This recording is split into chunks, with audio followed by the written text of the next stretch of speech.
Hello traders, எல்லாரும் எப்படி இருக்கீங்க?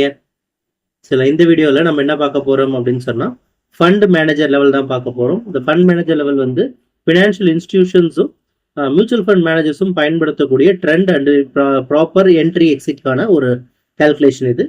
சரிங்களா? இது வந்து பார்த்தீங்கன்னா நம்ம பேங்க் நிஃப்டிக்கு பார்க்க போகிறோம். சரிங்களா? ஒன்ஸ் அது ஓப்பன் பண்ணி காமிக்கிறேன். ஓகே, இப்போ பார்த்துட்டு பார்த்தீங்கன்னா வீக்லி இது பேங்க் நிஃப்டி, இது மார்க்கெட் அப் ட்ரெண்டில் இருக்குது. ஓகே, டெய்லி அப் ட்ரெண்டில் இருக்குது. ஓகே, 4 ஹவர்ஸ் டவுன் ட்ரெண்டில் இருக்குது. 2 ஹவர்ஸ் சைட்வேஸ் மார்க்கெட். சரிங்களா? இது எல்லாத்தையும் கன்சாலிடேட் பண்ணி ஒரே எக்ஸலாக வச்சுருக்கோம். சரிங்களா? இது வேணுன்றவங்க நம்ம லெவல்ஸ் மெசேஜ் பண்ணுங்கள், நானே உங்களுக்கு டிஎம் பண்ணுறேன். வாட்ஸ்அப்பில் மெசேஜ் பண்ணாலும் ஒன்ஸ் உங்களுக்கு ஓகே தான். சரிங்களா? இதே எக்ஸல் இதே மாதிரி கால்குலேஷன் உங்களுக்கு ஸ்டாக்குக்கு வேணும்னு ஆசைப்பட்டாலும் நம்மளை காண்டாக்ட் பண்ணுங்கள். கண்டிப்பாக நம்ம உங்களுக்கு இது ரெடி பண்ணி கொடுப்போம். சரிங்களா? இல்லை இந்த கால்குலேஷனை கற்றுக்கணும்னு ஆசைப்படுறவங்க நம்மளோட அட்வான்ஸ் மார்க்கெட் கிளாஸில் ஃபண்ட் மேனேஜர் லெவல் கால்குலேஷன் கற்றுத்தரோம். அட்வான்ஸ் மார்க்கெட் கிளாஸுக்கு ஸ்லாட் புக் பண்ணிக்கிங்க. வாட்ஸ்அப்புக்கு மெசேஜ் பண்ணுங்கள், நம்ம டீம் கண்டிப்பாக ஹெல்ப் பண்ணுவாங்க. சரிங்களா? தேங்க்யூ ஃபார் வாட்சிங் this video. Have a good day.